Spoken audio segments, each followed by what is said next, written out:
Olá pessoal, tudo bem? Para quem não me conhece, meu nome é Emerson, sou tecnólogo em radiologia. Irei dar continuidade à disciplina de Técnicas Radiológicas 1, onde nós estamos estudando os membros superiores. Nós estamos vendo então as incidências radiográficas para os membros superiores. Hoje nós vamos então ser apresentados as incidências para húmero, para o braço. Lembrando que nós estamos se baseando aqui nas incidências de rotina. Pessoal, então é bastante importante nós recordarmos um pouquinho da anatomia do osso húmero, certo? Ele está localizado então no braço. Nós temos apenas esse osso no braço, Nós temos a porção proximal e a porção distal do húmero, A porção proximal se articula com a escápula, Na articulação glenohumeral, aonde acontece a articulação da cabeça do húmero com a cavidade glenoidal, certo? Ou cavidade glenoide. Na porção distal, nós temos então o húmero se articulando com una e com o rádio, formando então a articulação do cotovelo.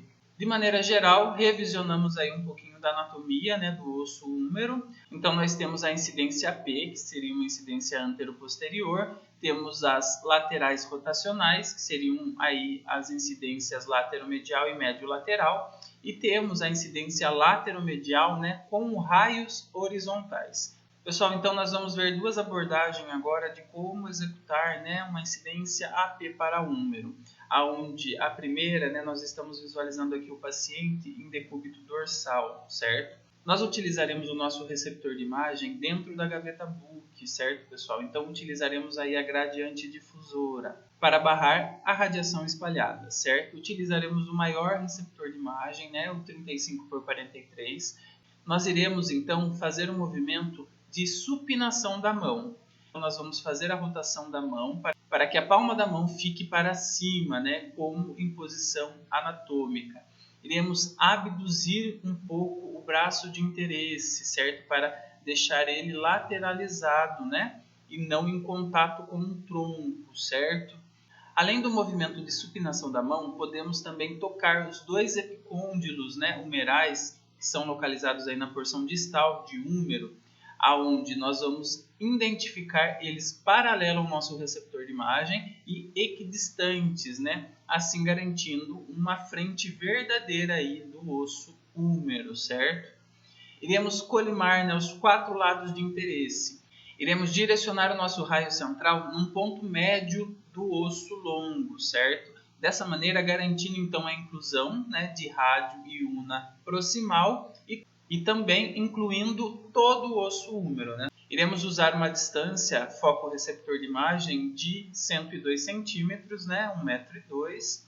Iremos centralizar a nossa exposição no centro do receptor de imagem, assim garantindo que todo o osso húmero esteja no campo de exposição. Aqui nós identificamos o uso de proteção radiológica. Nunca devemos esquecer de proteger as áreas adjacentes do corpo do paciente, áreas radiosensíveis que não precisam ser expostas e que podem ser atingidas aí pela radiação secundária. Aqui nós temos então um exemplo, a aplicação correta aqui do saiote de chumbo, aonde a região gonodal do paciente está sendo protegida.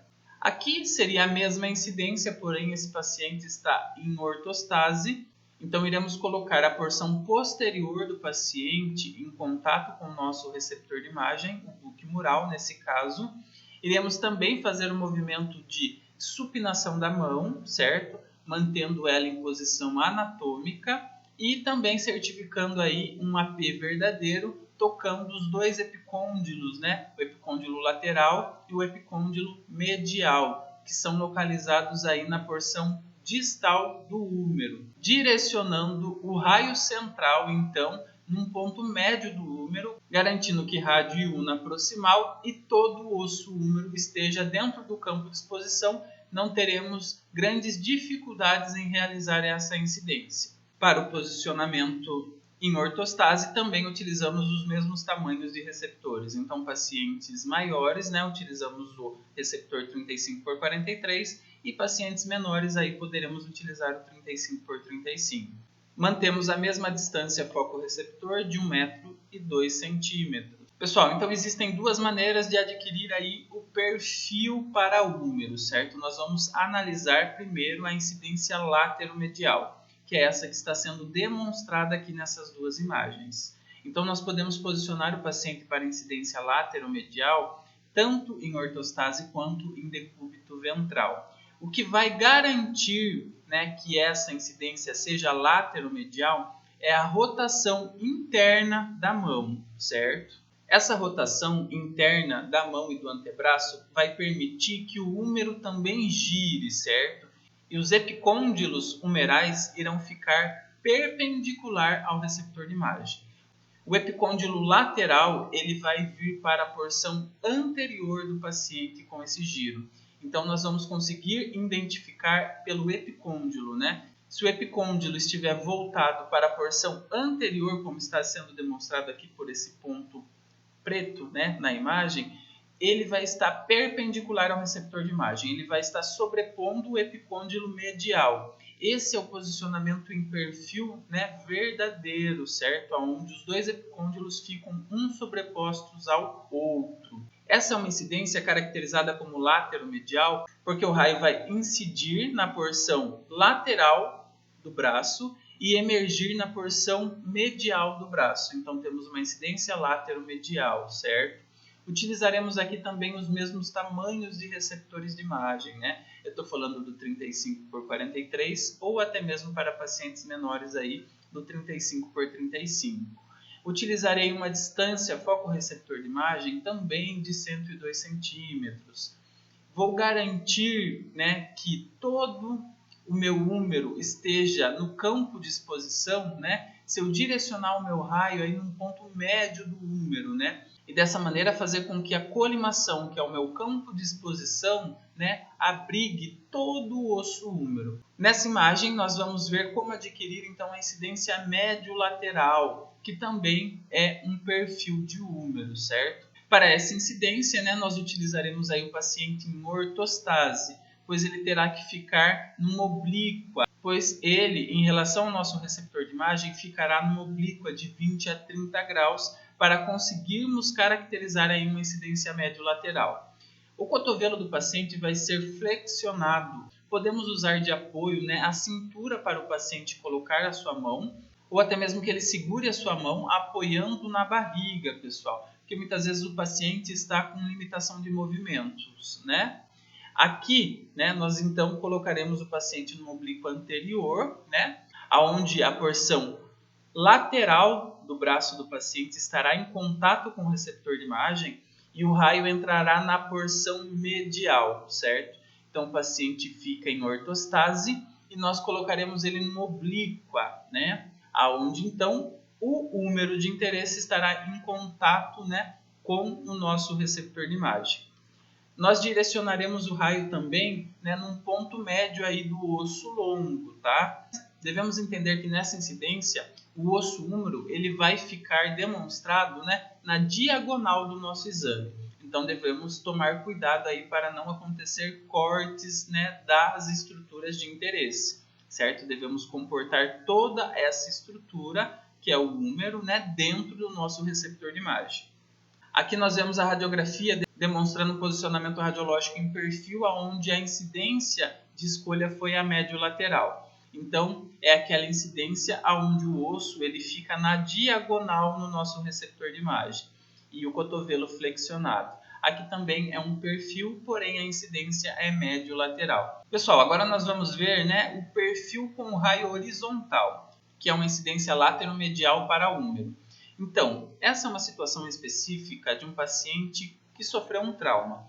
Provavelmente esse paciente ele vai vir imobilizado, né? Ele vai vir numa prancha, ele vai estar com limitações de movimentos, tá?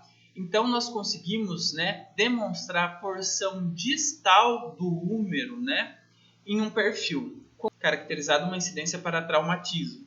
Então, o paciente vai estar em decúbito dorsal. Não utilizaremos a gaveta Book, utilizaremos o próprio corpo do paciente como apoio para o nosso receptor de imagem. Então é muito importante que a gente entenda como o raio vai se comportar aqui, né? nós então colocaremos o receptor de imagem pequeno, porque nós vamos ter limitação aqui, né, na axila do paciente. Então, com essa incidência, nós vamos somente demonstrar a porção distal do húmero, certo? Se articulando aqui com o rádio e a ulna, certo? Por conta do limite aqui da axila. Então, nós vamos colocar a borda superior do nosso receptor de imagem, né, encostado na axila do paciente, né, na prega axilar. E desta maneira, vamos forçar com que a porção distal do húmero, né, trave o nosso receptor de imagem no tronco do paciente. A face expositora do receptor de imagem é essa que está em contato com a região medial do húmero distal, né? Então, o raio vai entrar na porção lateral e sair na porção medial do húmero, caracterizando então uma incidência lateromedial e a uma incidência da porção distal. Devemos se atentar a uma situação, pessoal. Aqui, olha só, nessa imagem, nós vemos que existe um bloco de espuma. Esse bloco de espuma ele está proporcionando um degrau para o húmero, então, ficar a nível superior da borda do nosso receptor de imagem. Porque essa bordinha aqui, pessoal, ela não tem, né, exposição. É um limite onde ela não vai gerar imagem. Então, precisamos colocar a nossa anatomia de interesse na região escura aqui do receptor de imagem. Então, com esse degrau, eu consigo garantir que todo o húmero distal esteja no campo de exposição. Irei, então, direcionar o raio central, né, e num ponto médio do húmero distal. Então, a imagem será demonstrada dessa maneira, aonde, né, visualizaremos o húmero distal, né, se articulando com ulna e com rádio. Pessoal, agora a nossa próxima incidência é uma incidência especial para o húmero, né? É uma incidência em perfil transtorácico. Pessoal, a incidência então transtorácica, que é um perfil de húmero, é uma incidência também aonde podemos utilizá-la, né, em pacientes aí com traumas, né, com possíveis dores agudas e com suspeitas de fraturas então no membro, né? Então, o paciente vai estar com restrição de movimentos.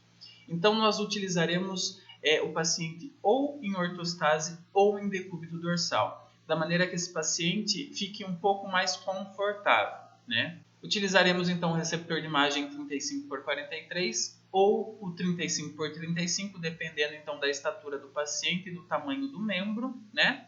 Se nós optarmos pelo paciente em ortostase, utilizaremos o nosso book mural. Caso o paciente esteja em decúbito dorsal, utilizaremos fora do book o receptor, né? Utilizaremos então, né, o apoio para o nosso receptor ficar em pé. A ideia é que a incidência atravesse todo o tórax e demonstre para a gente o húmero em perfil que estará em contato íntimo com o receptor de imagem. Utilizando o princípio que as estruturas que estão mais próximas ao receptor de imagem, né, será demonstrada, então o raio, né, vai atravessar toda a região torácica, né, e conseguindo então demonstrar aqui o húmero, que é o húmero de interesse, que está em contato íntimo com o receptor de imagem. Mesma coisa acontece aqui no decúbito dorsal. Para que a gente consiga demonstrar esse húmero com menor sobreposições, né, das estruturas que vão ser atravessadas aqui pelos raios-x, devemos então posicionar adequadamente esse paciente, aonde nós iremos fazer uma depressão do ombro do lado de interesse. Então, aqui nesse exemplo em ortostase, como estamos realizando, né, a incidência transtorácica do húmero direito, a depressão vai acontecer no ombro direito. O paciente vai estar com a mão em rotação neutra. Isso significa que a palma da mão vai estar encostada na coxa do paciente, certo? O braço e o antebraço estarão estendidos, tá? Iremos movimentar o braço e o antebraço opostos sobre a cabeça, né? Dessa maneira, então, tirando mais sobreposição da área de interesse, certo? O raio central irá atravessar toda a região torácica e irá demonstrar o húmero.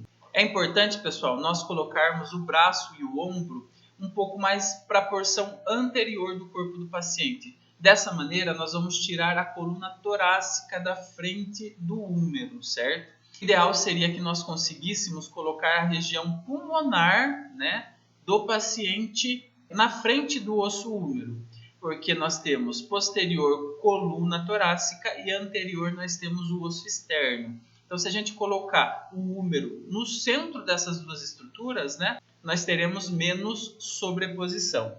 Então, aqui a imagem demonstrada, nós podemos ver aqui uma fratura, né, da diáfise óssea, onde nós temos aqui, ó, coluna torácica, né, a coluna não sobrepôs a área de interesse nossa, que seria o húmero, certo?